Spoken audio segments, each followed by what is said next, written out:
CM హోదాలో రేవంత్ రెడ్డి తొలిసారి నల్గొండ గడ్డపై అడుగు పెట్టబోతున్నారు. ఇవాళ అంతా కూడా నల్గొండ జిల్లాలో సీఎం పర్యటన కొనసాగుతుంది. ముందుగా బ్రాహ్మణవేలంల ప్రాజెక్టు మంత్రి కోమటిరెడ్డి వెంకటరెడ్డి స్వగ్రామంలో కూడా బ్రాహ్మణవేలంల ప్రాజెక్టు ప్రారంభం కానుంది. 2008లో అప్పటి దివంగత ముఖ్యమంత్రి వైఎస్ రాజశేఖర రెడ్డి హయాంలో కూడా శంకుస్థాపన చేసినటువంటి ఆ బ్రాహ్మణవేలంల ప్రాజెక్టుకు ఎట్టకేలకు 17 ఏళ్ల తర్వాత కూడా మోక్షం లభించిందని చెప్పవచ్చు.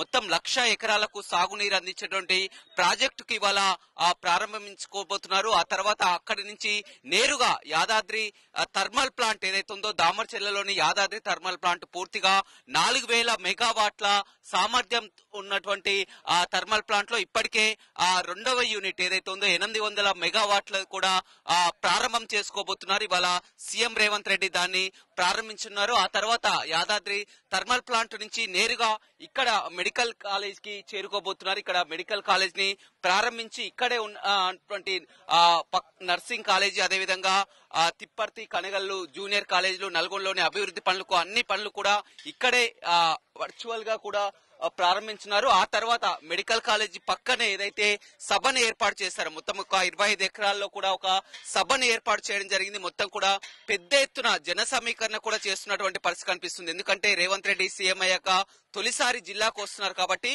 పెద్ద ఎత్తున స్వాగతం పలికేందుకు అన్ని ఏర్పాట్లు కూడా చేస్తున్నటువంటి పరిస్థితి కూడా కనిపిస్తుందని చెప్పవచ్చు. మొత్తం జిల్లా మంత్రి కోమటిరెడ్డి వెంకటరెడ్డి ప్రతిష్టాత్మకంగా తీసుకోవడం జరిగింది. ఎందుకంటే అతని కలల స్వప్నం బ్రాహ్మణవేలంల ప్రాజెక్టును ప్రారంభించుకోబోతుండటంతో కూడా మొత్తం పెద్ద ఎత్తున కూడా ఏర్పాట్లు చేసినటువంటి పరిస్థితి కనిపిస్తుంది. మధ్యాహ్నం 2 గంటల సమయంలో కూడా బేగంపేట ఎయిర్పోర్ట్ నుంచి చేరుకొని ముందుగా నార్కట్పల్లి మండలంలోని బ్రాహ్మణవేలంల ప్రాజెక్టుకు చేరుకుంటారు. అక్కడ బ్రాహ్మణవేలంల ప్రాజెక్టు పైలాన్ని ప్రారంభించిన తర్వాత అక్కడి నుంచి మళ్లీ నేరుగా హెలికాప్టర్ లో యాదాద్రి థర్మల్ ప్లాంట్ దామర్చెర్లలో ఉన్నటువంటి యాదాద్రి థర్మల్ ప్లాంట్ కు వెళ్తున్నారు. అక్కడ ప్రారంభించిన తర్వాత 4 గంటల తర్వాత మళ్ళీ ఇక్కడికి మెడికల్ కాలేజీకి వచ్చి మెడికల్ కాలేజీని ప్రారంభించుకొని మెడికల్ కాలేజీ విద్యార్థులతో కూడా ముఖాముఖి అవుతారు. ఆ తర్వాత మొత్తం సాయంత్రం సమయంలో కూడా ఈ బహిరంగ సభకు చేరుకోబోతున్నారు. ఇప్పటికే అన్ని ఏర్పాట్లు కూడా పూర్తి కావడం జరిగింది. మొత్తం నల్గొండ జిల్లా వ్యాప్తంగా కూడా పెద్ద ఎత్తున కూడా కటౌట్లు కూడా పెట్టినటువంటి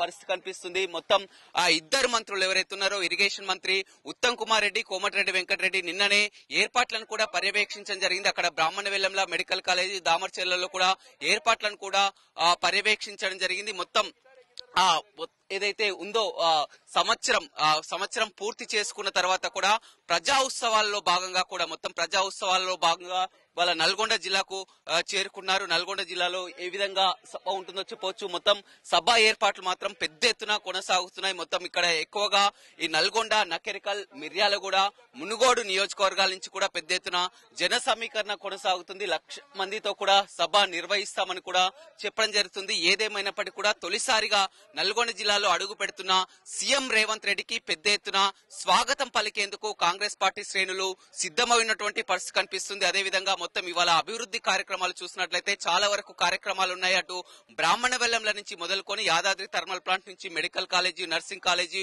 జూనియర్ కాలేజీలు, పట్టణంలో అభివృద్ధి పనులు అన్ని పనులకు కూడా సీఎం చేతుల మీదుగా శంకుస్థాపన చేయనున్నారు. మొత్తం సాయంత్రం వరకు కూడా సభ కొనసాగే అవకాశం కనపడుతుంది. ఆ తర్వాత రోడ్డు మార్గానే రేవంత్ రెడ్డి నల్గొండ నుంచి హైదరాబాద్ కూడా బయలుదేరుతారు. వీడియో కృష్ణతో రమేష్, RTV నల్గొండ. మరిన్ని వీడియోస్ కోసం ఛానల్ ని సబ్స్క్రైబ్ చేయండి. లేటెస్ట్ అప్డేట్స్ కోసం వాట్సాప్ ఛానల్ ని ఫాలో చేయండి. అండ్ లింక్ డిస్క్రిప్షన్ లో ఉంది.